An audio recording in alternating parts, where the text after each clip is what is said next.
This is our meeting. This is our first anniversary of the launching of the center, Abraham Heschel Center for Catholic Jewish Relations, at our university, and we have a couple of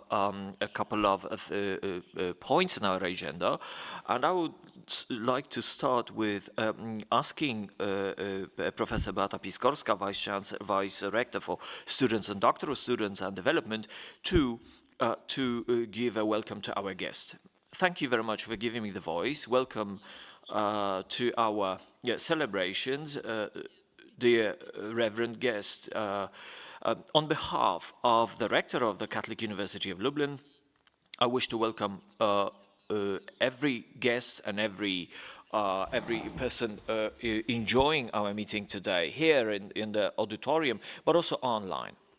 So our meeting today is devoted to, it's a first anniversary of our center, of the Center for Catholic Jewish Relations, Abraham Heschel Center for Catholic Jewish Relations. And first of all, I would like to start with congratulating and welcoming Rabbi Professor Abraham Skurka, who was granted the honorary doctorate yesterday. We are so happy to have you here with us and happy among the academic community. We are proud of having you among us. Also, the promoter of, I also would like to welcome the promoter of Jewish Catholic Dialogue, Father Professor Waldemar Szczerbiński. Let me also welcome Monika Kalińska, who represents the Vice Voivodeship of Lublin province, and also working for the Marshal Office in Lublin. Let me also welcome Professor Magdalena Garbowska, Adamczyk-Garbowska, a member of a council for the Jewish-Polish relations at the Polish Bishops' Conference, and also the director of the third program, Lublin program of the Polish TV, Ryszard Matusiewicz. Many thanks for joining us. Adam Jaszcz, the press officer of our diocese. I'm also happy to have here among us Mr. Director of the high school in Lublin 21, and it's Reverend Grzegorz Struga, who are joining the meeting with young people, with secondary school students. And I remember it's not your first visit here, so many thanks for this continuous collaboration that you are introducing young people to the nuances of university life. So let me also use this opportunity to invite you to continue your educational pathway, your educational trajectory at our university. Let me also welcome the head of Civitas Christiana, Christian Sulwek, with a number of his collaborators. And Reverend Dr. Krzysztof Szymański, representing Gaudium Publishing House, and a member of Biblical Work and Biblical Formation, members of an association under this title. Let me also again extend my wholehearted welcome to everyone here in the room and online, so please feel invited and encouraged to take part, to participate in our meeting, in our debates. Let me briefly remind you that a couple of facts about our center, the Center of Catholic Jewish Relationships, which was established last year, in October last year, under the auspices of the rector of the Catholic University of Lublin, Reverend Professor Mirosław Kalinowski. And the main intention of launching the center that has been also an idea behind this year of our work, was to deepen, to expand on the relations between the relations between Catholic and Jewish communities on a university level, but not only, also on educational level, cultural level, and other dimensions of European, national, and international stages. The patron of our center, Abraham Heschel, was an outstanding philosopher and a theologian, and the promoter of Jewish Catholic dialogue, and who contributed a lot to reapproachment between Catholics and Jews. Also, because of his important contribution to the declaration Nostra Aetate in relation of the Catholic Church towards other religions of 1965. It was one of the leading documents of the Second Vatican Council, and we are happy to have Susanna Heschel, a daughter of Abraham Heschel, to have her support our activities and share his legacy with us. She contributed and she took part in a number of debates and meetings that we had just after the launching of our center.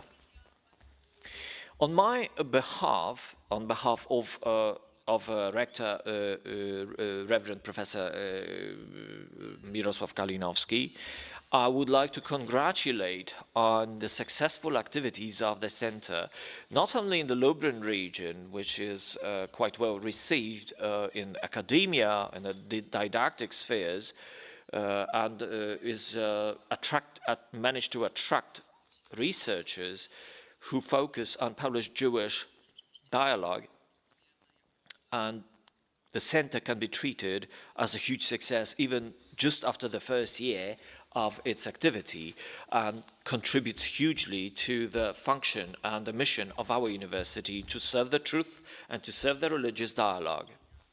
As a Catholic university, let me stress it, that we are open to other religions and other religious dialogue, which can also be testified by our students, from Turkey or Syria or Ukraine or Russia or Belarus. So in this case, you cannot say just only that we are driven by only one religion. And so we are happy and we are proud that we are active members in interreligious dialogue. And I believe the center is a mark of this, and it's not only the relation between Catholic and Jewish relations that we are ready to work on here, but it's a signal that we are ready to see broader. So once again, many thanks and congratulations to all the members of the team for your hard work, both on the promotional activities, but maybe even more on research and building relations, of building documentation, testimonies, which were quite positively acclaimed by the research milieus. So I would like to wish you determination, steadfast pursuit of your objectives, and then particularly in the context of those difficult circumstances, geopolitical circumstances of the Middle East, war situations, and we wish to stay in connection and support to the Israeli people. On behalf the center, Abraham Heschel Center, can always hope for our full support of the Catholic University. I hereby proclaim this meeting open. In a moment, we are to begin a debate entitled the Catholic-Jewish Dialogue, the Inspirations, Challenges and Perspectives. It's going to be moderated by Reverend Dr. Marcin Kowalski, Director of Heschel Center. So please come. Yeah, okay. And the introduction to the panel will be delivered by Rabbi Professor Abraham Skórka, So please come here to the floor, and also I would like to ask Professor Szczerbiński to take part. Okay, I'll switch to English now, so you can use your interpreting sets, because the debate language is going to be English. There will be a short film before we start our debate, and in a minute we'll switch to... Dear guests,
ladies and gentlemen, dear guests attending the first anniversary of the establishment of the Abraham Joshua Heschel for Catholic Jewish Relations at the Catholic University of Lublin. After this beautiful video presenting the last activities, countless activities of the Heschel Center, it's my great pleasure and honor to conduct this panel discussion for you, in which I will be accompanied by two distinguished interlocutors. The first is Rabbi Professor Abraham Skurka, who received an honorary doctorate at our university yesterday. The second guest is Professor Waldemar Szczerbiński of Adam Mickiewicz University in Poznan, a member of the Scientific Council of the Heschel Center. Before we begin our panel entitled Catholic-Jewish Dialogue, Inspirations, Challenges and Perspectives, let me give the floor to our guests who have prepared their word for this occasion. Their short speeches will serve as an introduction to our dialogue, during which there will be also an opportunity for the audience to ask our questions.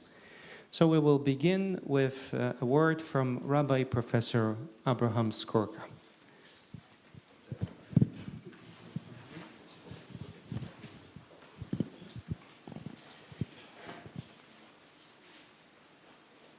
Good morning for everybody. Dzień dobry. But this is the only words that I'm going to pronounce in Polish. My Polish is not so good. What is the ultimate meaning of the study of history? We can approach this topic both as individuals and as societies. Each individual grows and develops in an environment that imposes norms, behaviors, and a way of understanding existence and the meaning of life. When, starting from adolescence, each person seeks to form his or her own identity, they go in search of their origins and try to understand them. Each one can choose to repeat the parents' lifestyle, reject it completely, or develop or adapt it. But knowing their personal past means that each person can be more aware of the influence of their own life story upon them. It is also important to acquire a wider perspective on the history of humanity. This provides a grasp on the development of different civilizations. It also promotes the realization that each people or society is only a part of the great human family. There is not one single group or race around which all of human history is centered. Over time, many societies develop pacts or legal systems among their members. The democratic countries of the present were founded through a social contract that allowed the drafting of a primary set of laws, the Constitution, which must be followed in its letter and spirit by future generations. These constitutions can be modified in part through established mechanisms which can introduce changes in them, but hopefully always respected their spirit. Knowledge of the circumstances that led to the drafting of this type of presently binding social pacts is essential for a deep understanding of when revisions to the Constitution are required and beneficial to the society. In Judaism, there is a constituent pact or covenant, which is not only a social compact among human beings, but also expresses a formal relationship with God. Its constitution is the Torah, the Pentateuch, which describes the first agreement between the people of Israel with God on Mount Sinai.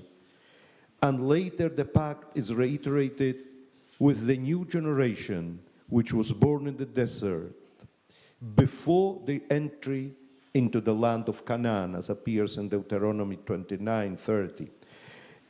In Yeshua, in the last chapter of the book of Yeshua, the covenant is re-expressed again with the first generation actually born in the land of Israel, just as later in the time of King Josiah in the 7th century, before Common Era, as appears in the second book of Kings, chapter 23, as well as at other times in Hebrew history.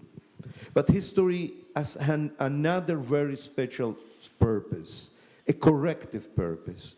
We are the product of the past, and therefore we must attempt to correct everything wrong that happened in the past.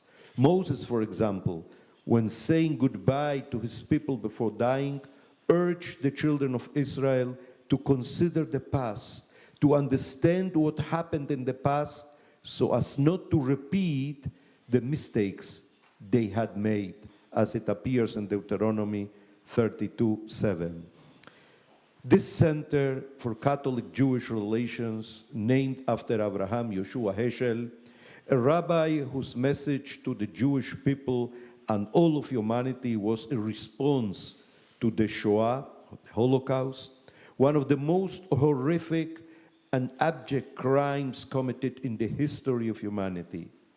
Having lost his mother and sisters in the Shoah, Heschel committed himself to developing a message for a spiritual recreation of the Jewish people and the construction of a humanity without hatred, contempt, or discrimination. His article, "No Religion is an Island," is one of the most significant or profound messages in the reformulation of the dialogue between Catholics and Jews. On October 28, 1965, Paul VI proclaimed the conciliar document Nostra Aetate, and on November the 10th, Heschel presented No Religion is an Island in his inaugural lecture as the Harry Emerson Fosdick visiting professor at the Union Theological Seminary in New York. He envisioned horizons much further away and much broader than the narrow ones that people saw in his time. He wanted to lay the foundations for a new reality together with others who shared that vision, such as Martin Luther King Jr.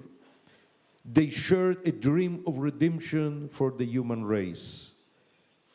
An expression of Heschel's humanity is contained in the iconic photo of Heschel marching in 1965 from Selma to Montgomery against all expressions of racism in the United States. Although the acknowledgement represented by the Heschel Center for Catholic-Jewish Relations that Polish people must work in a general sense to heal society from the wounds that Nazism and communism left in it, there are certain specific places in their national territory that demand from this society a response for themselves and for humanity. Oświęcim, named by the Nazis Auschwitz, Bełżec, Chełmno, Sobibór, Treblinka, are not only names of city in Poland, but at the same time, they each refer to extermination camps. This city, Lublin, is also associated with an extermination camp, Majdanek. It was important that everything be done to maintain these sites as a testimony to the horrors that human weakness can produce.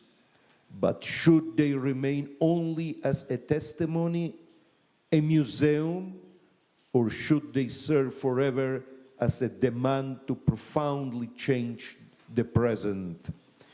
The real change is to create turning points that allow us to build a new reality. Lublin was the city where Nazism began to engineer the Shoah, the Holocaust. Even before the Wannsee meeting on January 20th, 1942, in which the plan was conceived to eliminate, this was the first aim, the first project, not to eliminate, say, 6 million Jews, but 11 million Jews. So this is the number that estimated of the number of Jews in Europe, to eliminate them from the continent of Europe. Odilo Globocznik, the SS and police leader of the Lublin district, had already received the order on October the 13th, 1941, to begin the construction of the first extermination camp at Bełżec in the general government territory of occupied Poland. Building the Heschel Center for Catholic-Jewish Relations in this place is a first step in meeting the challenge posed by Heschel of creating a different humanity in which evil has minimal expression. It is an institution that, as its name indicates, has as its objective the creation of communication channels between Catholics and Jews, which will surely serve as a paradigm to expand the concept of dialogue between peoples and nations. The first objective is to create a new language, free of fallacies of words of the past and present. The prophet Zephaniah, in the third chapter of his book, states in the name of God, "For then I will return to the people a pure language, that they may all call upon the name of the Lord to serve God with one accord." So said Zephaniah on the name of God, on behalf of God. There are those, I am referring here to Midrash Tanhuma, to the rabbi's teachings, who relate this verse to the story of the Tower of Babel in Genesis, in which it is written that God confused the languages of the people so that they could not continue building that construction that was intended to challenge the power of God. But here, is another lesson that the story of the Tower of Babel gives us. Those who decided to build that tower, according to the narrative in Genesis 11:1, had a single language with which they were able technologically to build that tower, but absolutely lacked the common sense and spirituality that would allow them to apply their knowledge for the sake of the dignity of human beings and on their Creator. God split that language into many languages. In the case of the Zephaniah verse, God will return to humanity a pure language, supporting the efforts of all those who sincerely seek God by honoring their neighbors. The new language will be the instrument through which we can generate a real dialogue, that is one in which the barriers of suspicion are put aside. Empathy is paramount, and a feeling of affection for others is constantly sought. This is what the Heschel Center for Catholic-Jewish Relations seeks to pursue. Although spiritual issues are the first to be addressed in interreligious dialogues, from the biblical perspective, an analysis of the spiritual must inevitably lead us to an analysis of human rights and their application within society. Every day of his life, the Jew must remember the story of the liberation from Egypt, not only because of God's intervention in the liberation process, a testimony to the divine covenant with the people of Israel, but also in order to emphasize the virtue of freedom. The biblical thesis is that only the free human man, the free human person, can serve God.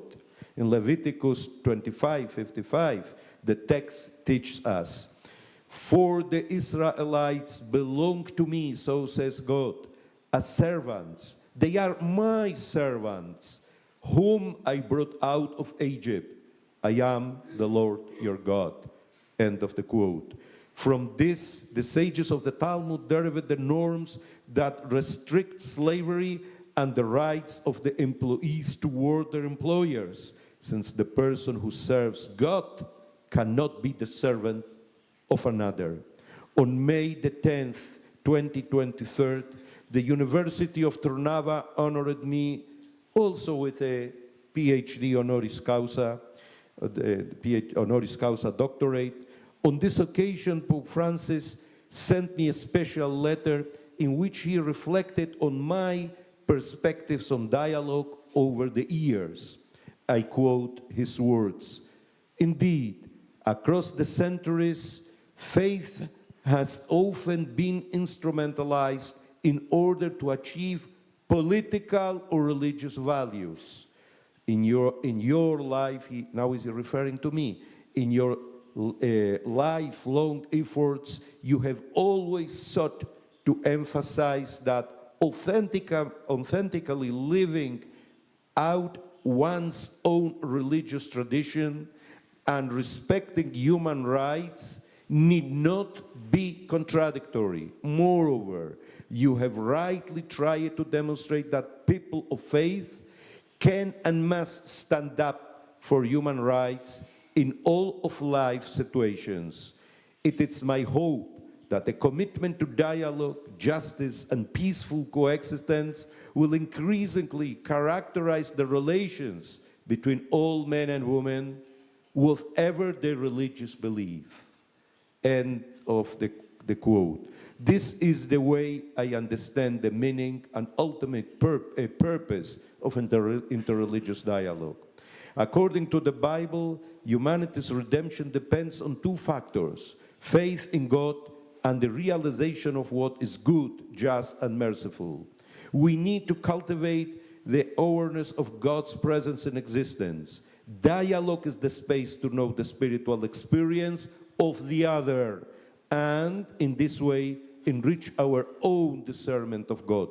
Pope Francis, in his apostolic letter Evangelii Gaudium, put it in this way: God continues to work among the people of the Old Covenant and to bring forth treasures of wisdom which flow from their encounter with His Word. For this reason, the Church also is enriched when she received the values of Judaism, while it is true that certain Christian beliefs are unacceptable to Judaism, and that the Church cannot refrain from proclaiming Jesus as Lord and Messiah. There exists as well a rich complementarity which allows us to read the text of the Hebrew Scriptures together and to help one another to mine the riches of God's Word. We can also share many ethical convictions and the common concern for justice and the development of peoples. The injustice that are committed within societies, the exploitation of minorities and the weakest are issues that religious people of all faiths, whose purpose is the enhancement of human dignity, must tackle. This topic is what unites us in both our human condition and in the search for redemption that brings us closer to God. Previously, we have named Polish towns that are known in the world for the death camps that were erected in or near them. Nazism had a victory over the Jewish people. 6 million were annihilated. Much of their culture was destroyed. However, there are many other Polish towns that remain relevant in Jewish memory as those where Polish people hid and protected Jews during the Shoah. But towns like Przysłucha, Kock, Góra Kalwaria, Radomsko, etc. will always be remembered by Jews for another reason. The Hasidic rabbis who lived there are remembered in history, but naming them as the great rabbis of those cities. Hasidism was one of the most important religious movements, both in Judaism and in general. Its fire is still present, inviting us to stir it up and transform it into a great light, capable of illuminating many. Rabbi Abraham Yeshua Heschel was a descendant of great Hasidic rabbis, both on his father's and mother's sides. He was educated in a Hasidic environment, and the fire of spirituality that he received from his earliest childhood accompanied him until the last moment of his life. He was called Abraham Yeshua Heschel in memory of his paternal great-great-grandfather, Rabbi Abraham Yeshua Heschel of Up, the city named in Polish Opatów. His last book, written in Yiddish, is called Kock in Gerangelverämstigkeit in Yiddish. And in German, in English, the translation is Kock, the struggle for integrity. Sparks of Hasidic spirituality are found in all his books. May this institute, which today celebrates its first year of existence, with God's blessing, collect the sparks and transform them again into a great fire capable of illuminating and transforming our present condition of confusion and perplexity. Thank you so much.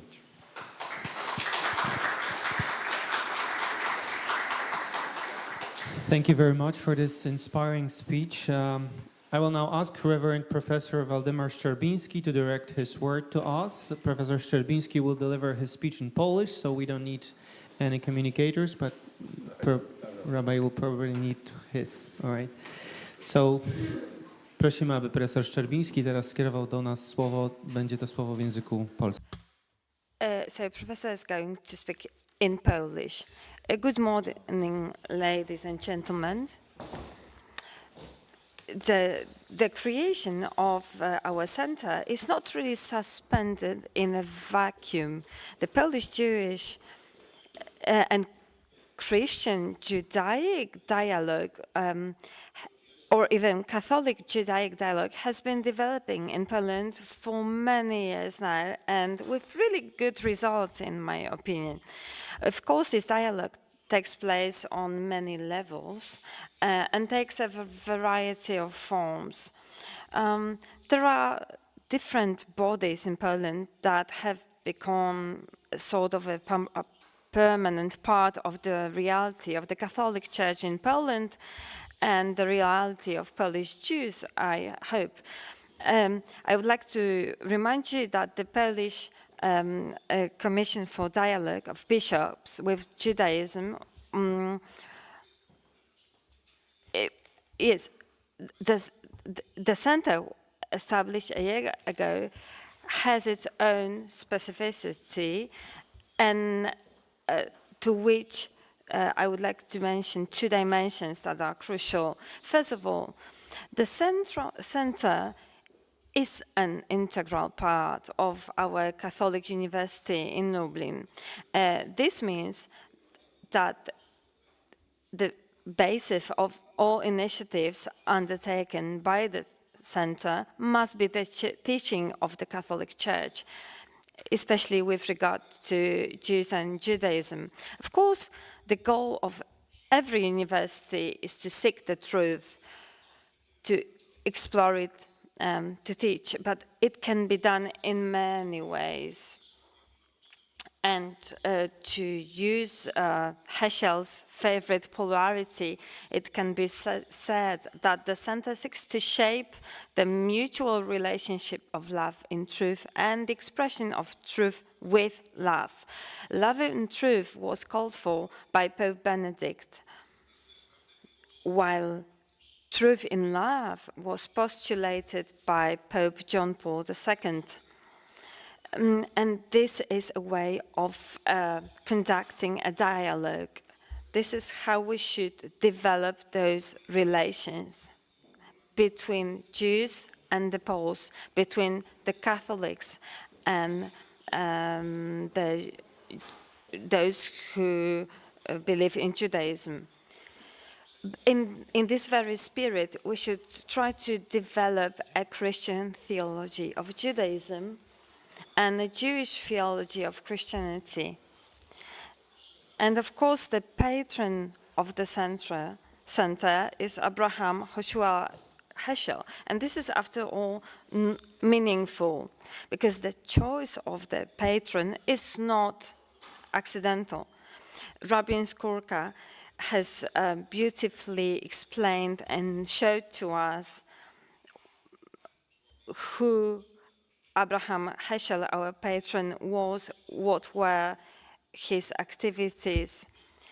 And so his life, his activities of this prominent Jewish thinker should be a reference point both for Catholics and Jews in creating the relations.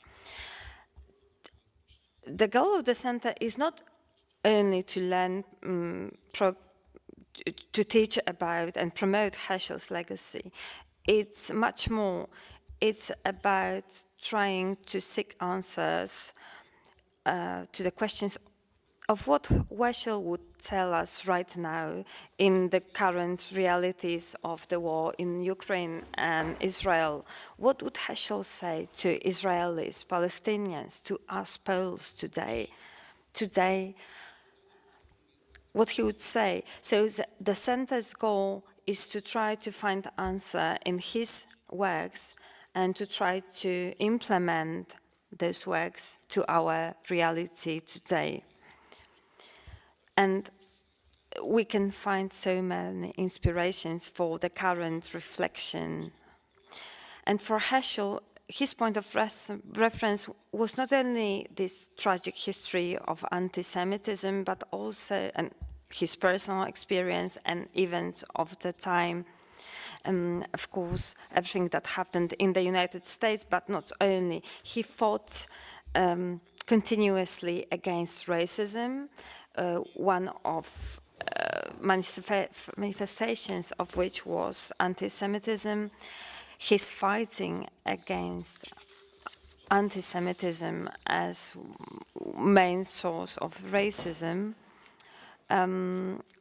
was his main source of persecution, but he defended all those people who were wronged.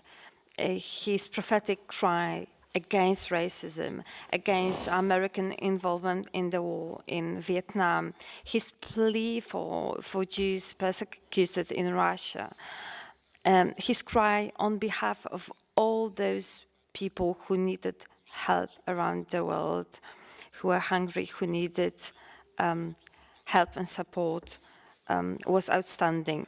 He met on several occasions with Martin Luther King, the leader of the anti-racism movement, and they together participated in the famous Selma protest march.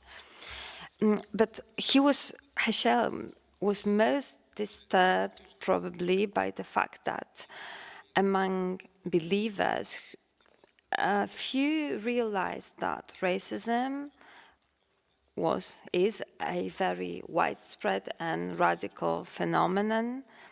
As he said, this is a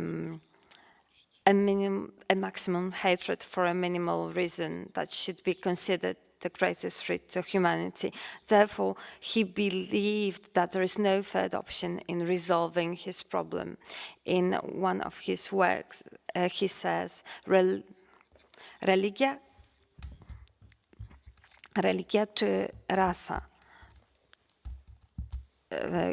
Well, you cannot worship God and at the same time look at a man if he were a force. So the idea, in other words, of equality is not and cannot be the subject of any skepticism. The racial equality of all people derives directly from the work of creation and is indeed an expression of God's design. Its denial is an expression of misappropriation of God's will.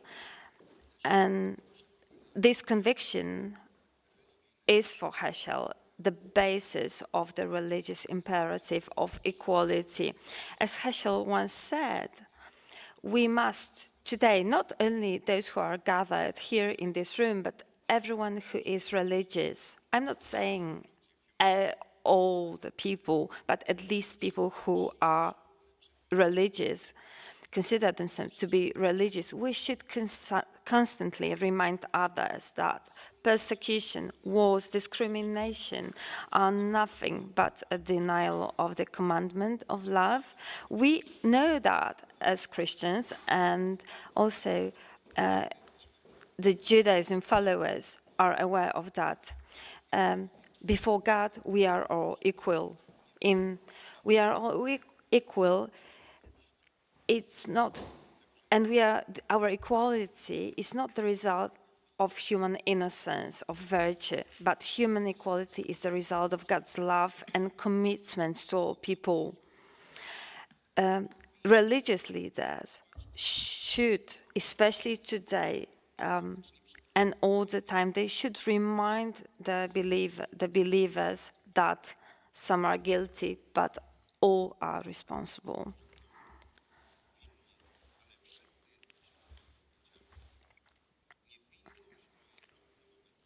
Innocence in the light of law does not mean innocence before God.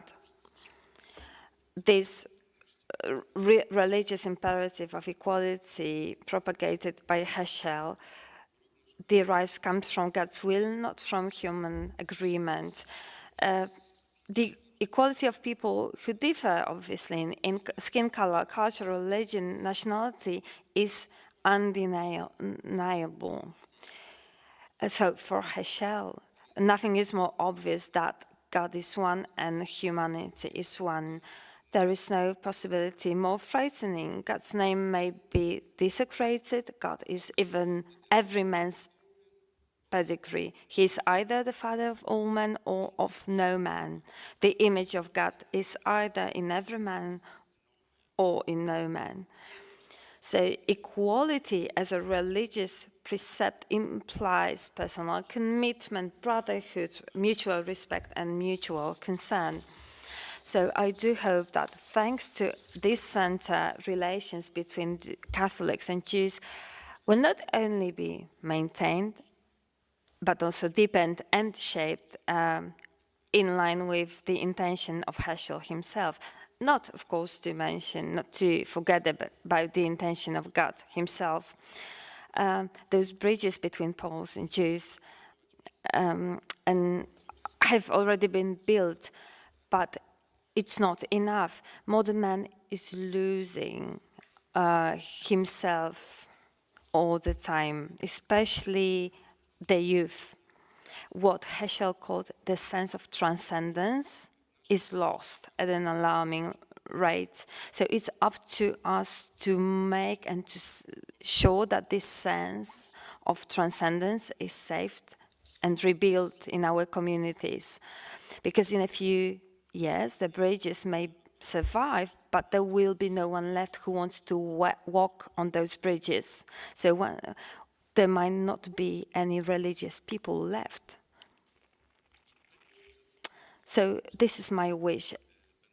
And I hope that everyone who's going to get involved in the activities of the center remember about that. What does it mean to be human, to be open to transcendence? 1 week ago, I came back in the first Hercules from Israel. That was a horrific experience. I'm not going to talk more about that. But when I go with Polish groups to Israel, they are usually surprised to hear that probably there are more non-religious Jews in Israel than those who are religious. And everyone is surprised and don't understand how that might be possible. I tell to them, don't be surprised, do everything you can to not to have the same situation in Poland. Thank you very much, Professor Szczerbiński, for your reflections, food for thought for all of us. And now we are going to switch to English. Our interlocutors could use English or Polish.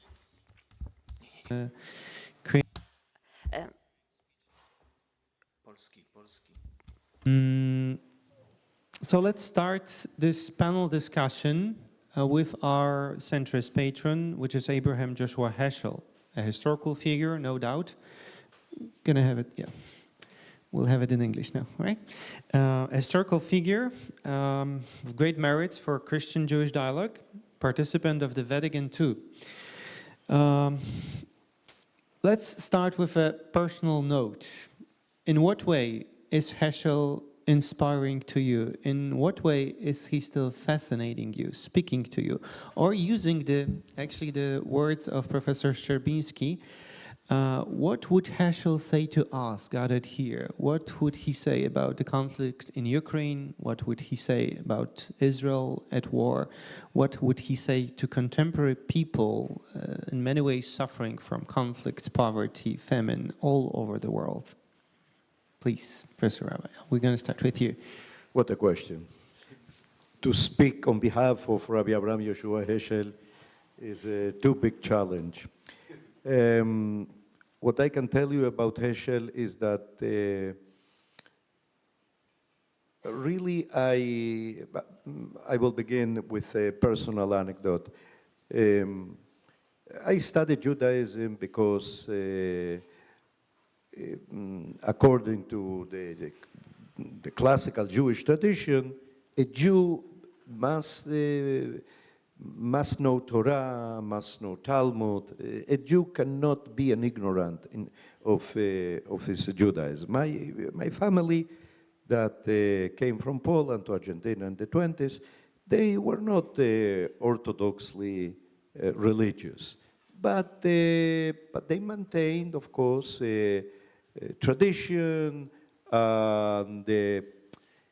but they had a strong Jewish identity. And in this identity, of course, great part of this identity was a religious identity, and they transmitted this to me. And one of the items was a Jew must study. But very interesting.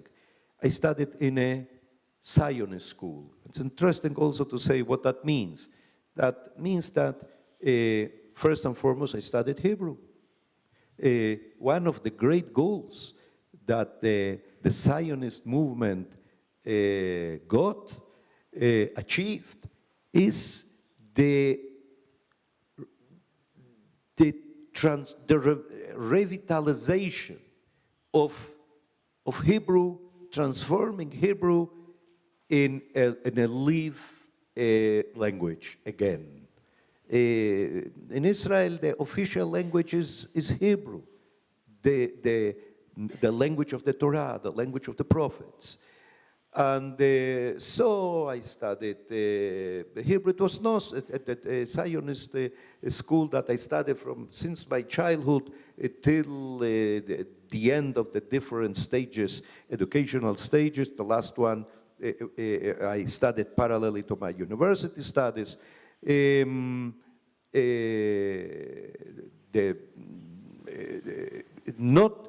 were not religious institutions. Let's say, national Jewish institutions, preparing us to continue our lives in Israel. So, but parallelly, I studied chemistry. I got a PhD in chemistry, but I felt some message in my that came from my inside, from my spirit, that all the knowledge that I acquired studying Judaism, I have to transmit and to build some reality around me with this knowledge. So one of my teachers, a rabbi in the higher school for Jewish knowledge, so or high school for Jewish knowledge, but it was a third level educational institution. He told me, look, it's not the matter. I am also the vice rector of the rabbinical seminary, conservative seminary, as the seminary where Heschel taught the majority of his life in the United States, the Jewish Theological Seminary. And this seminary was built when he convinced me, this rabbi, and I began assisting to the seminary. Attending this seminary. So the builder, the constructor, the founder of this seminary was a very close disciple of Avraham Yeshua Heschel. And so I had a direct contact with the way of thinking of Avraham Yeshua Heschel. Many of the thoughts of Rabbi Marshall Meyer, the teacher, my teacher that I am talking about right now, were inspired in the teachings that he directly and personally received from Avraham Yeshua Heschel. I saw his huge involvement for human rights in the Argentina of the juntas, military juntas, juntas militares, a regime of terror in which thousands of people were disappeared.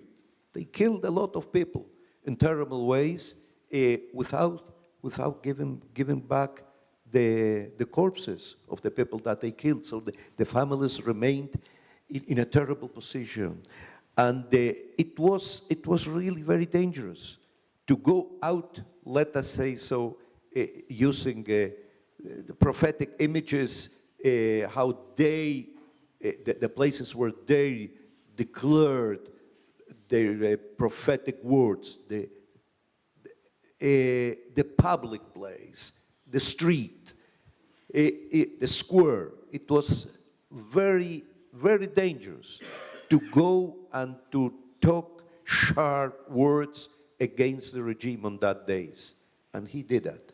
He was the only one non-Argentinian being bestowing with some special medal recognition named Orden del General San Martín, the medal with the Order of General San Martín, the liberator of Argentina.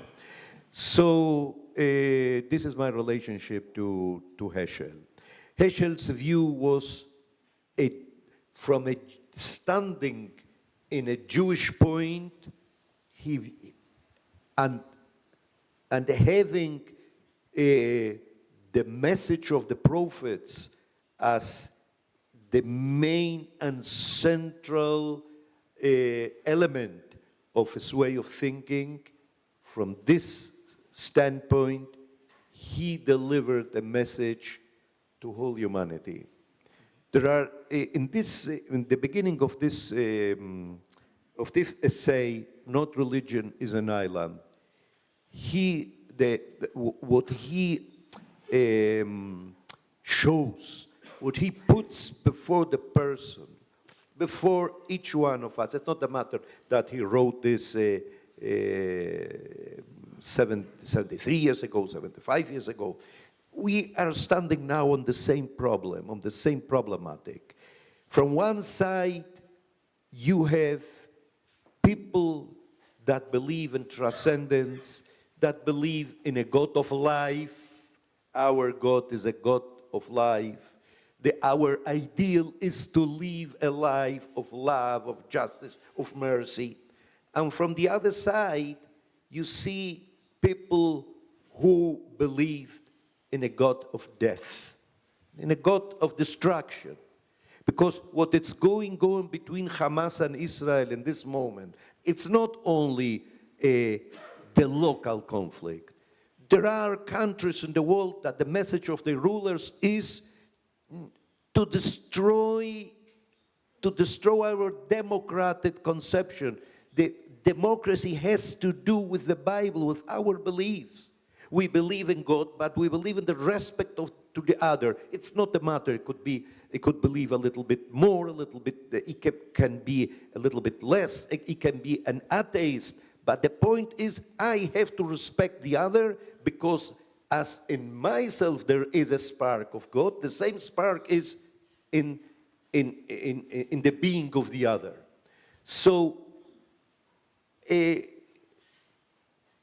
beyond the anti-Judaism that is manifested, the anti-Semitism that is manifested by Hamas, by Iran, and by the rulers, not all the people, by the rulers of this kind of countries. Beyond that, they are beating Israel. But because Israel is the only one democratic regime in the Middle East, and beating Israel, their idea is to beat United States. And not only United States because historically is the first democracy, also to beat the democratic ideas in Europe and all the countries that believe in the respect, because democracy must conduct to the respect of the other. What would say Heschel in this very moment? I suppose that he would say to Jews, to Muslims, to all the people who really do consider that life is worthwhile to being lived, he would say, don't be indifferent in this moment. Don't maintain silence in this moment. Speak clearly against all those for whom to kill, to assassinate, to murder is an ideal. Raise the standards of life with all the power of your voice and with all the commitment of your heart. Thank you so much for this passionate answer and a very lively voice of Abraham Joshua Heschel that resounded here, actually. The same question to Professor Szczerbiński. I know you have a pretty special relationship with Heschel because you wrote your PhD on him, you studied his thought, and you also still very much attached to Abraham Joshua Heschel. So what is he saying to you? And how is your relationship to his Tak, nawiązując do rabina Skórki, powiem, że rzeczywiście to, co powiedział, referring to Abraham, referring to Professor Skurka. I think this would be exactly what Heschel would say. But maybe if there is anything I would like to, and maybe that would be a statement: be human. Just be human. It's just one statement, but perhaps his whole anthropology is about is explaining or showing what does it mean to be human. It's not enough to be a human body, it's to be human, humane. And this is perhaps the strongest message of his to humanity in general. So I believe what Professor said: don't be indifferent, don't keep silent in the face of atrocities. Yeah, okay, we don't shoot. As we are here in Poland, we don't shoot. We do not take arms, and we do not do the atrocity. But we are responsible. We may not be aware, but the conflict must have began somewhere else. Something must happen in human condition for such conflicts to occur. And maybe my answer to this question would be, when I was a student of philosophy at Cornell, and I was preparing my PhD dissertation, maybe that would be a little bit surprising. I participated in Stanisław Wielgus's medieval studies seminar, and I would never think to change this way of, this trajectory for my PhD. But then Archbishop Henryk Muszyński sent me a letter, and there was an interesting formula there. It's my polite request that in the following trajectory of your studies, you develop your learning of Jewish studies. I was shocked. I was stunned, and my supervisor was stunned too. So I went to Gniezno, and the Archbishop just to talk with Muszyński, and he was the head of a commission for Catholic Jewish dialogue, and he observed the real needs for having specialists to participate in this dialogue as specialists. So I was a little bit confused about it. And I also met Archbishop Gondecki at that same time in Gniezno. So, okay, we started talking. Right, you won't do it at Catholic University. That was out of the question. There was nothing like Jewish studies at that stage at Catholic University here. So basically, I actually brought what I was given by Gondecki, a tiny little booklet written by Sherwin, Abraham Joshua Heschel. That's just a book. Read it, browse through it. It's worth delving into. I participated in a seminar in Chicago. I believe it's worthwhile. It can be a starting point. And Gondecki maybe today learned that I didn't give the book back to him. Well, anyway, it's sentimental. It's of sentimental value to me because obviously it has been published again in 2003 in Polish. You can see actually the same, almost very similar publication design. But okay, the best place to have my studies, I went to Chicago.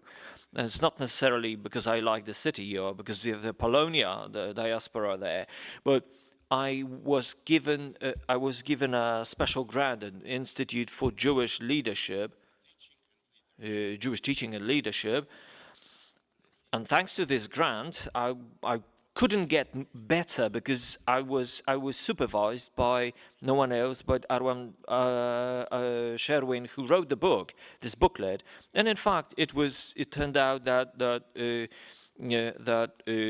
he was Heschel's love disciple, and in fact he was the only priest in a Jewish school. You know, it wasn't yesterday. I'm talking about 3 decades ago. Polish bishop sent a Polish priest to a Jewish school in the United States. Let me show you how things are changing. If not to say that I'm so happy to have been in Chicago, that's not my point. 50 years ago, that would be absolutely out of the question. So we do have change.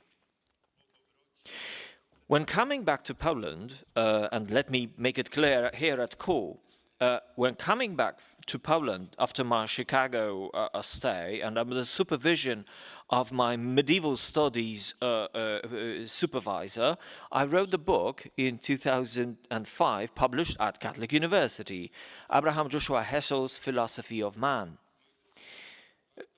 You know, you have to remember that when I was given this first booklet I mentioned, I was so afraid. I was trying to find kind of literature. You know, I knew nothing about Heschel.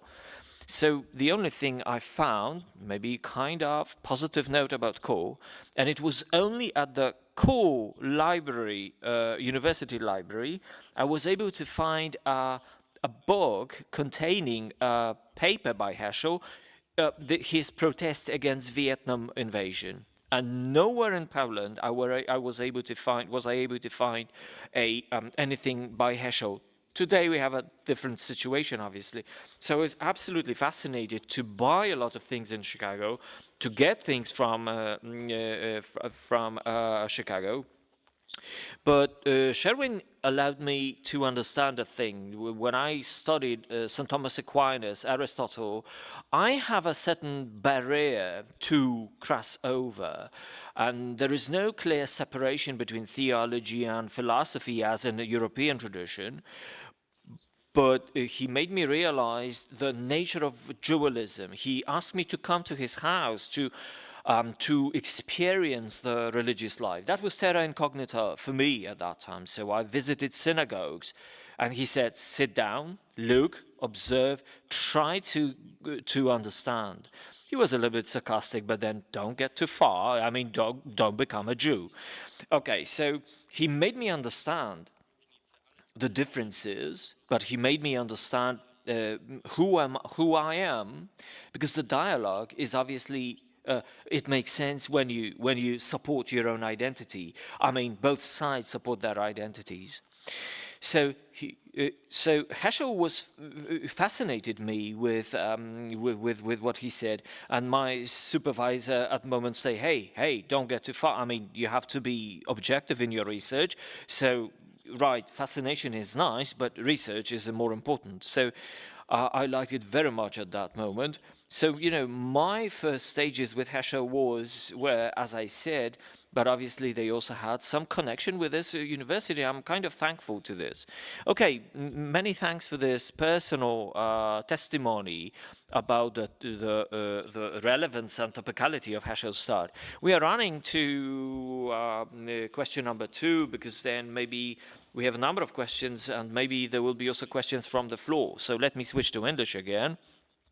So please follow with your sets. I'm going to switch to English for the second, or for another question about the Jewish-Christian dialogue. We actually alluded to the Jewish-Christian dialogue. In what place and in what condition can we say that this Catholic-Jewish dialogue is today?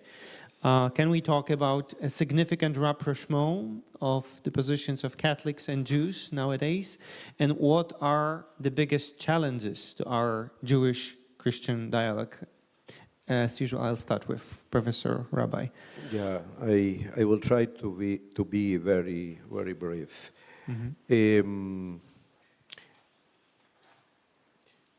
In the last 50 years, where huge changes took place in the Jewish-Catholic relations and dialogue.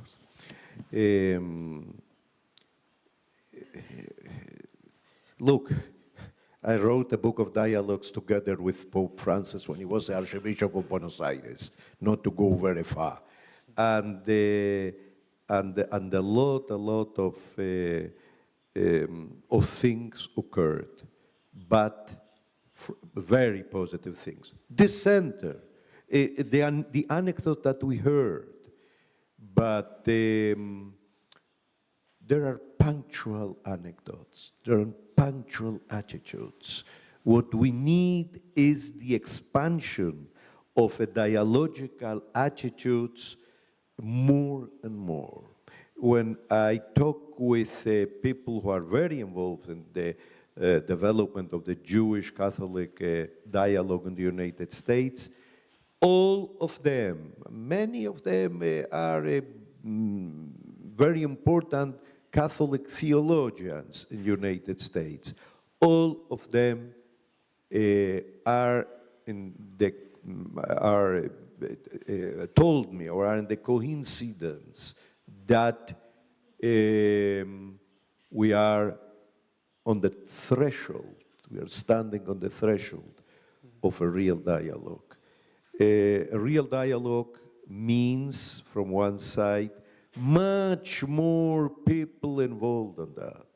A real dialogue means to be truly friends of the other, to begin not being a friend, really. No, you have to know the other. To begin with respect, with trying to understand the other, because this is very, very important for the dialogue, to have an empathy with the other, with the problems of the other, and slowly, slowly, to have a commitment with the problems of the other. Jews to have a commitment with the problems of the Catholics, and Catholics with the problem and dramas, I use this word in this special, very sad days, of the Jews.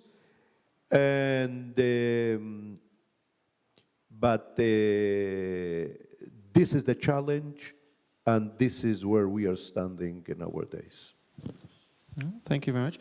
And the same question to Professor Szczerbiński. What are the challenges and what's the position of Jewish-Christian dialogue nowadays? Może ja tak szeroko nie wypłynę. I don't think I will be able to address this topic in as broad as he was able to do. I won't be talking about this world-level dialogue, but let me maybe address this question from, let's say, more locally. When we compare my 30 years in living in Jewish matters and what has been going on in the 3 decades, then I would say we did truly a lot in Poland, I mean. You could obviously mention the people, the particular persons responsible for the change, but that's not my point. What I'm trying to say, it's a legacy that that we cannot lose, but we cannot be complacent with that. We have to look for.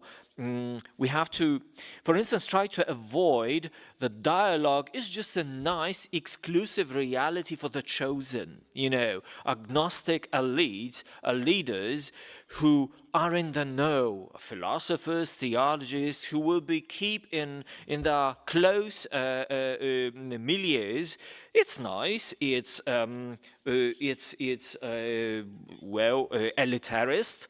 But, that's not the point, because nothing will change in a parish, in a Jewish synagogue, in a temple. So we should be aware, we should become aware of where we are and start building relationships, as Heschel Center says, not on the basis of annual meetings, anniversaries, conferences, symposia. Obviously, they are obvious. They must be there. Specialists are necessary to. It's necessary for specialists to share, exchange knowledge, but we need a different level of dialogue. Secondly, the dialogue cannot turn, and this is maybe another temptation, interreligious dialogue, it cannot be between, on the cultural plane. It's also a mistake of my own, if I must admit it. Obviously, we need to keep cultural aspect there, but it's relatively easy to reduce it. Okay, we have a Judaic or Jewish week, and we have films on Jewish matters, or we'll have klezmer orchestra, or kitchen, or cuisine, and it's nice, and it's palatable, wonderful. It's okay, I did it, and I'm happy about it, but we cannot stop there. Because interreligious dialogue is not, it must be religious.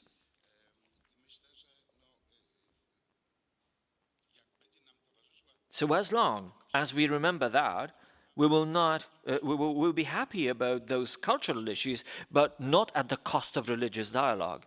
And the third thing I would like to address, and I find it really pivotal, which is a challenge to the Catholic Church in Poland in this interreligious context.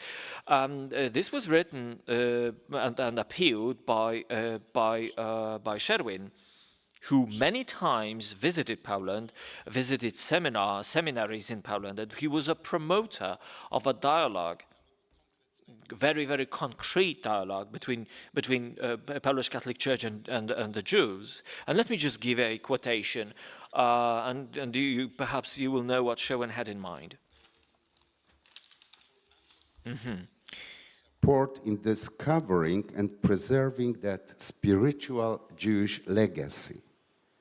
We ask for help in recovering the keys to Jewish spirituality, which are to be found in this country. We ask you for help in discovering our past so that we may build the future. We ask you to protect us from oblivion. The faith of Jews is founded on memory, while the Jewish future is rooted in Jewish past. For us, the loss of memory is a deadly disease. Poland is a country of Jewish mementos, a country of Jewish cemeteries, and permanent testimonies of the fact that the human spirit is capable of overcoming despair, summoning absurdities, and cherishing hopes.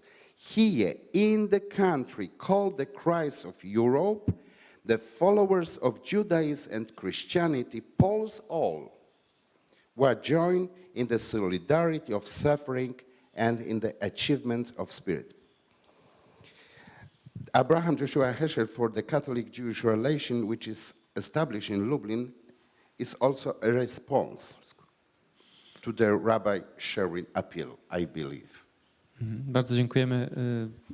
Sherwin podkreślał, że w naszych relacjach nie tylko mówimy Yes, it's very important to remember that Heschel very clearly remembered about the past and the legacy of Polish Jews and Christians, that shared spiritual community. And this is one of those bridges that we can use between our worlds. We are running out of time, so maybe you would be happy to ask further questions to our guests, but maybe it's also time to ask if there is anyone in the floor, in the lounge, in the auditorium, who'd be interested in asking questions and would be interested in Polish, in Catholic Jewish dialogue. So professors, representative of our university or community, feel encouraged to use this occasion to ask questions. We have wonderful guests here that are truly important figures in Jewish Catholic dialogue. Feel free, feel encouraged. If you have questions, it's the best time now.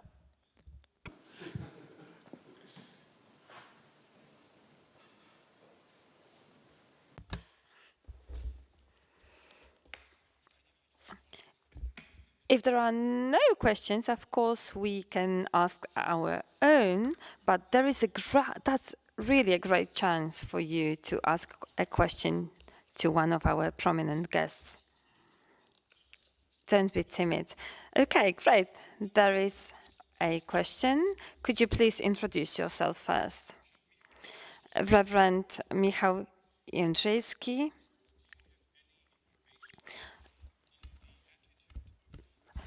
Abraham Heschel, on his attitude to the role of music or arts in building the relationship between Catholics and Jews, the role of music and generally arts. Thank you. Oh, nice. Yeah, Rabbi Professor, would you have any answer to that? Was Heschel a musical man? Did he love music or? No, I neither. Look, he was a scion from Hasidic families, so for sure that in his table we used to use the expression his Shabbat table yeah, during the Shabbat dinner, Fridays on the night. For sure that he sang what we call in Hebrew zemirot, special songs for this occasion. And for sure that a lot of melodies, of Hasidic melodies, were in his heart, in his mind. To sing for God, to create melodies for God, this was one of the most important elements in the Hasidic tradition. Also to dance for God is, there is in the Psalm 100 an expression, Ivdu et Hashem besimcha. You have to serve God with joy. But this is a special joy. This is not the simple joy. This is the joy of the Spirit, the joy in which you enter in certain kind of ecstasies. And for sure that the melodies, the Hasidic melodies, were very, very close to his heart. This undoubtedly, because as in America, they used to say, the bottom line is that Abraham Yoshua Heschel was a modern rabbi, a rebbe, a Hasidic leader, not only for Jews, but for the whole society. He was some kind of prophetical figure. And in his education, this all kind of melodies had a very special place. And I can imagine that these melodies inspired him to transmit his words in a melodical way, because everything that he wrote, my English is not so good to appreciate the special English that he used originally in his writings. What I appreciated a lot is his special literary, no simple Hebrew that he used in the works that he wrote in Hebrew. Regarding his Yiddish, he wrote, as far as I know, two works in Yiddish, 2 books in Yiddish. The first one published here in Warsaw in the 20s, a book of poems with a very rich Yiddish. I will tell you the name of this book. You know, we don't, in the Bible, when appears the 4 letters of God, Yud, Hey, Vav, Hey, we don't know how to read that, but because we don't know how to pronounce the word of God. We say the word Adoshem or Elohim, which is a God or our Lord, the translation. But Yehovah or something like that, this is not precise. No one knows how is the name of God. So the name of God in the rabbinic literature, the ineffable name of God, the name of God that you cannot pronounce, you say in Hebrew, Hashem HaMeforash. The Meforash is explicit, the explicit name of God, which is ineffable for us. So the first book in Yiddish that he wrote of poems, the name is Hashem HaMeforash, 2 dots, not God, not the 4 letters of the name of God, but Mensch, human being. And the poems are written in a very special literary Yiddish. But the last book, Kotzk, a struggle for integrity, in Gerangel für Emsdigkeit in Yiddish, this is my simple Yiddish, the Yiddish. This is the Yiddish that our ancestors used to speak on the street, simple, another kind of music. So he might not have been a musician, but a poet for sure. So he used a A beautiful poet, language. undoubtedly. And if poetry is music, he was a musician. He was a musician too. All right. One short question. Jeśli mogę księdzu tylko odpowiedzieć, rzeczywiście nie słyszałem nawet od Suzanny, If I might answer this question, I've never heard even from Susanna Heschel about such things at their home, but if Reverend wants to take a look at his writings, you will notice that his poetry, in his poetry, he uses interferences to music. And there is one person, Mark Sturm, in Israel, living in Israel, who wrote a book about that.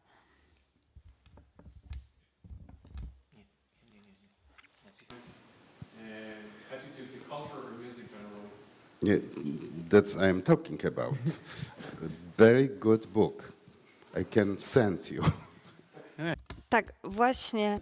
Mamy jeszcze czas na takie jedno pytanie. Ostatnie, które już zakończy nasze, myślę, tutaj, ale Okay, let's have yet one more question from the room. If there is a person wanting to pose that question. Michał Królkowski from the Heschel Center. We know that Judaism is very diverse, and this diversity of Judaism, how to deal with this representativeness of Judaism in practice, how this can function. Should we think about relationships and talks between different rabbis? How in practice this can develop? Dopowie to jak należy.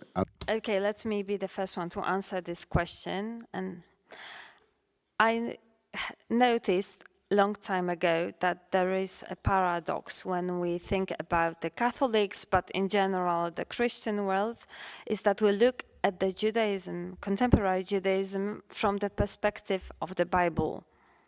And of course, thank you to our researchers in the Bible studies for their involvement, but there is not much writings on the contemporary Judaism.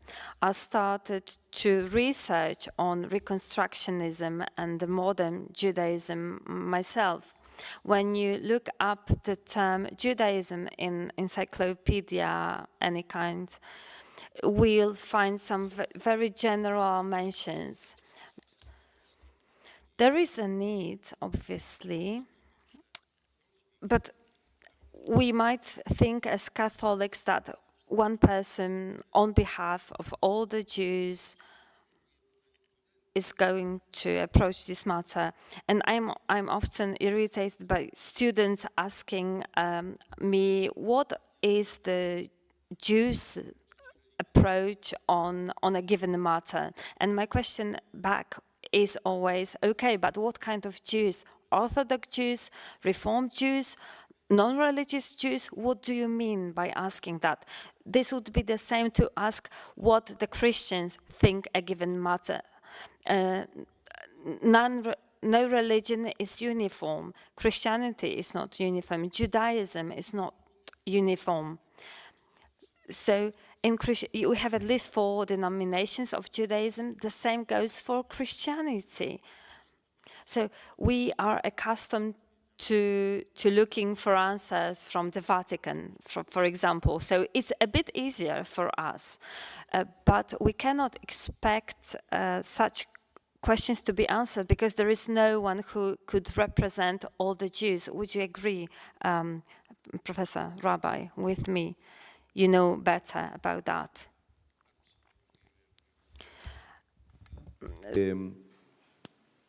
And it's very understandable that this is the reality, because each person must have his own special relationship with God. The priests, the rabbis, have to be masters. What is a rabbi? A teacher. You have to inform, to teach, to form your students. But afterwards, each one has to be by his or her own. You know, let us go to a Hasidic teaching. The most important of our prayers begins with the words, God of our fathers, God of Abraham, God of Isaac, God of Jacob. So some Hasidic master ask, why should we repeat the word God? Why not to say God of Abraham, Isaac, and Jacob?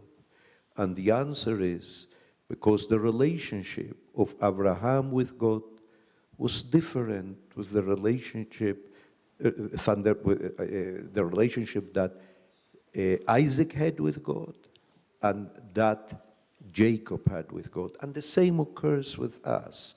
We cannot imitate nothing. If our relationship is true, if our relationship is a true relationship with God, this could not be an imitation of the relationship of another.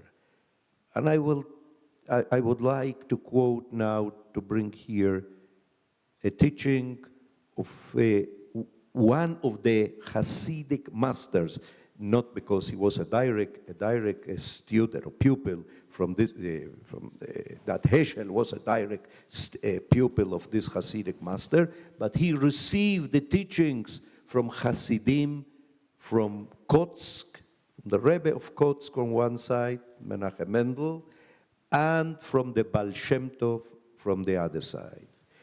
The Kotzker, the Rebbe of Kotsk, all the time, all his, the main issue in his searching was the truth. Truth. All the time he tried to find out the truth of life and of everything that went around him. So he used to say, when someone imitates the truth, what he is doing is not true. Truth is impossible to be imitated. So the same in religion. The circumstances are different. The circumstances in which Abraham lived are different than the circumstances in which Isaac lived and in which Jacob lived. The most important thing is to respect the other, to try to understand the other, and to enrich the religiosity of the other through dialogue. But we have to work on that. This is history teaches us that to form a human being is too difficult, because that we have a lot of people convinced to do bad things, because that we have people that have not the liberty to develop their own thoughts, and this is what we have to do, and this is the ultimate challenge of the dialogue, to form human beings with the capability to thought sincerely, not through oppressions, not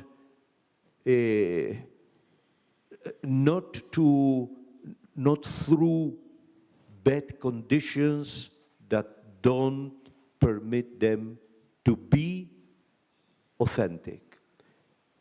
and I would like to finish my answer saying this. At the end of the count of the creation in the book of Genesis, on chapter 2, the end of the first version of the creation of the cosmos and human being, appears the world at the end of the first paragraph of the second chapter, and God conclude everything, and Asher bara Elohim la'asot, and everything was created by God to be done, could be a translation. To be done, that nothing is finished. God created, but the creation didn't end. We have to recreate ourselves constantly. This is the interpretation of another Hasidic teacher, Rebbe. To be a human being, I have to build myself, to recreate myself. God gave me a body together with my parents, a neshama, a soul. I have a tradition, I have a history, but I cannot be the imitation of nothing, because life is dynamic, and I have to recreate myself. So, in any ways, one person is able to represent totally all the other persons. He can be a voice of the other persons.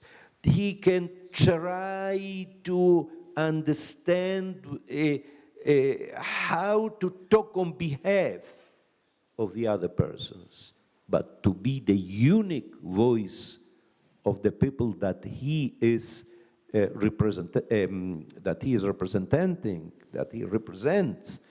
Oh, this is impossible. This is not true. For order, he can be the head. Must be certain kind of order.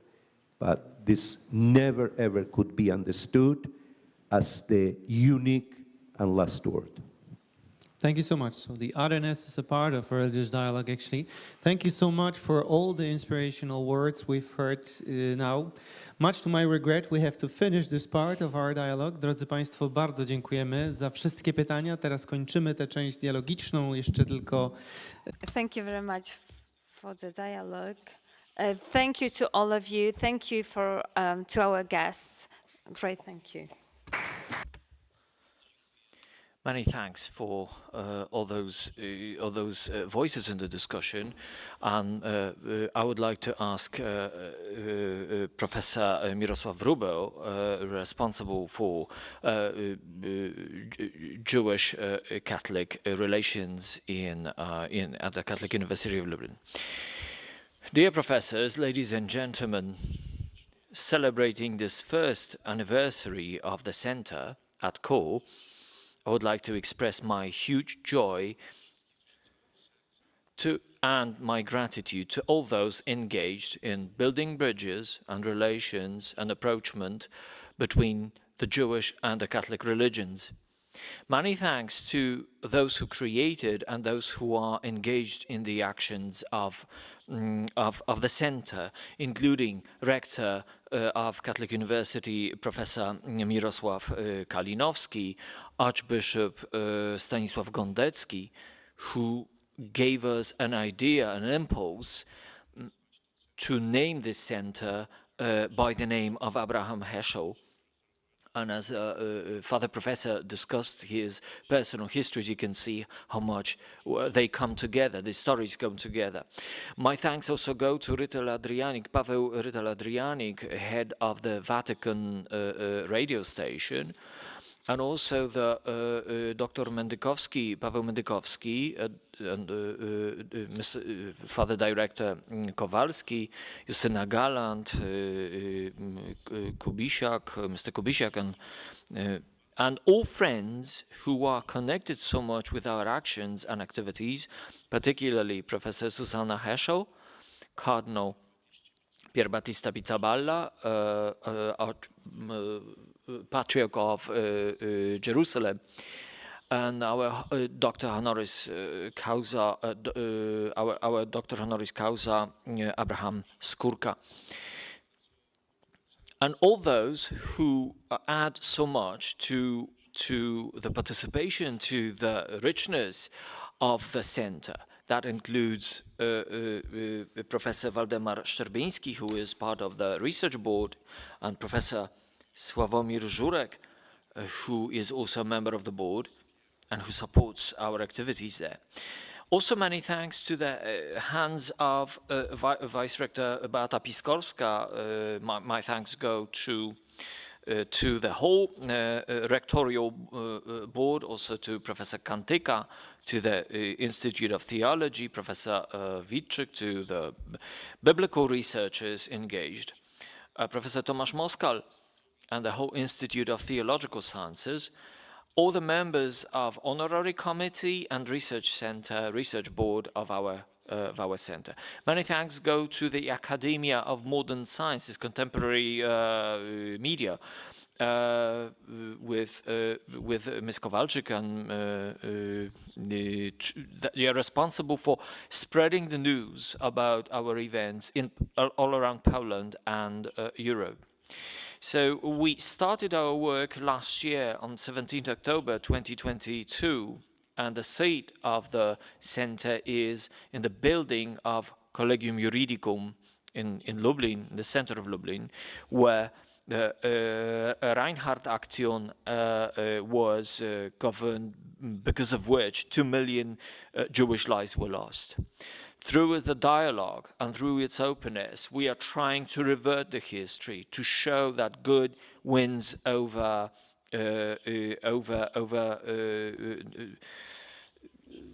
evil, and the truth wins over lies. The film you were able to see documented some such ideas, but still, as it comes out from our debate, we are absolutely at the beginning of a long road, of a long trajectory of building dialogue, of making the world better. We are supported by three patrons: St. Paul, John Paul II, Joshua Heschel, and Father Grzegorz Pawłowski, Jakub Hersch-Griner. Saint John Paul II is a special patron saint of our university, also in the context of the 45th anniversary of his election as Pope. He taught that authentic dialogue can allow deep delving into the self-consciousness of the church and changing the inappropriate attitude towards the members of Jewish community. John Paul II underlined that Jewish religion is not something outside our religion, that it's an internal element of our religion, and the relation to it should be different than to any other denomination or religion. Big Jewish thinker Joshua Heschel, who contributed so much to Nostra Aetate and paving the way to Jewish-Catholic dialogue, emphasized very strongly that the basis for dialogue between people of different denominations and religion is dialogue between God and man. And he expressed it in a very vivid way, that he who prays speaks to God, but the one who reads Bible, he is spoken to by God. So your testimonies are staying with me and are your conversation with me. Joshua Heschel taught us to take the effort to look for our identity, our humanity. In April this year, I was happy to participate in Seder Pesach in Boston, in the family house of Heschel, invited by Susanna. With her family and friends, we opened Haggadah, we had singing and music, and I was able to understand how much I could feel at home, full of joy, full of freedom. I understood that the true dialogue, authentic dialogue, starts not with elevated declarations or political statements, but in delving into the Word of God that has the power to change the human mind and human brain and open it to the mystery of sanctity. Jakub Pawłowski, Jakub Herschgriner, honorary citizen of Lublin, a priest who was saved as a Jewish boy from Shoah, being a patron in Jaffa and in his many visits to Lublin, he said that he has two Heimats, two motherlands in his heart, Poland and Israel. In his visit to Bełżec, where he visited the grave of his family members, I met him and also her family members. Those boys told me that as we were taught by our uncle, is that we should try our best and realize his legacy for good relations between the Jews and the Catholics. The Saturday to come, on the 21st of October, there will be the second anniversary of the death of Father Pawłowski, and there will be a mass held in his intention, head by Archbishop Mieczysław Cisła, and few invited to this celebration.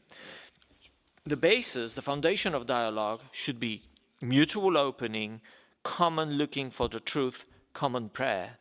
Christianity, in relation to Judaism, can look deeper for its roots, understanding better of Torah, of prophets, and meeting Jesus, who was a Jew, who was active in the Palestine of the First Age, who used Aramaic.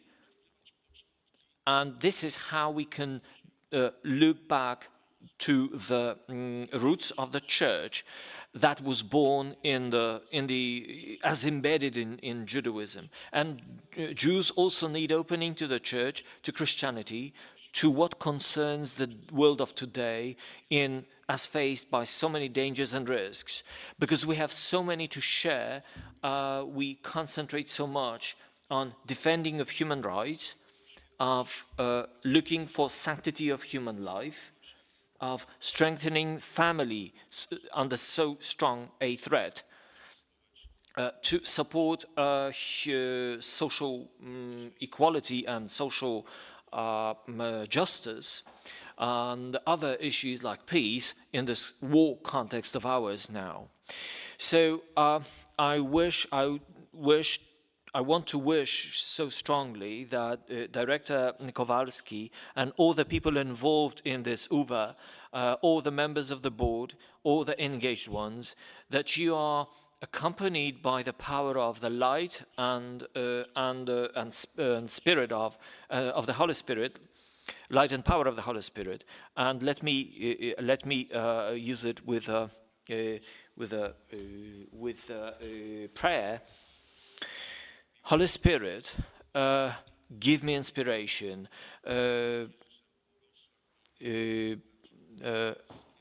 bless me to the road, show me to all against all evil, all risk, all delusion, keep me out of any delusion.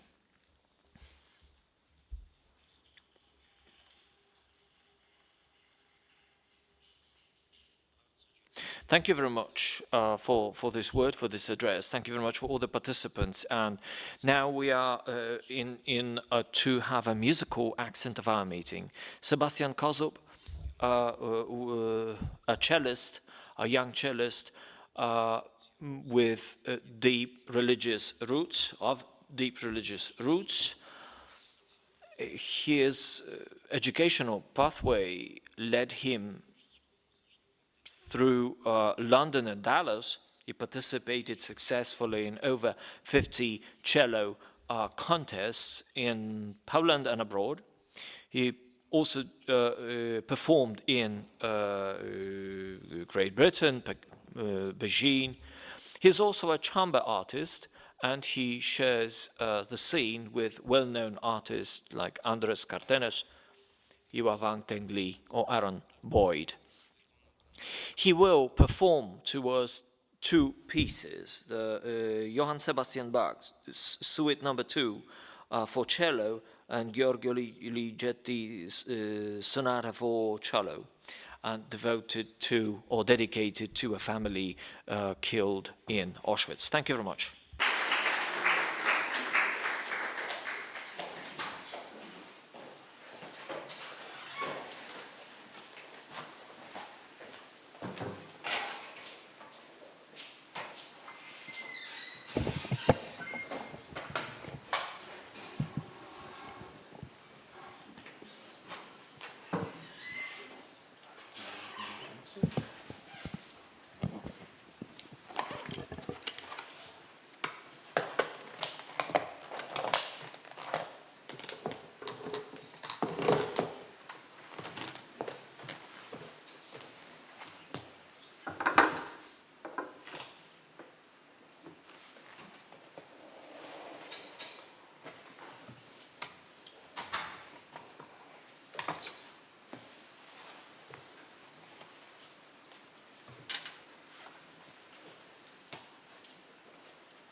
Przepaść. Wyłącz,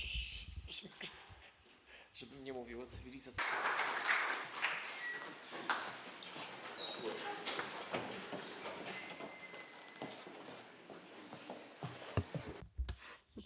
Thank you very much to all of you, ladies and gentlemen, for joining us today for those great celebrations. Thank you to all the guests. Thank you to the audience. Thank you to all of you. Goodbye.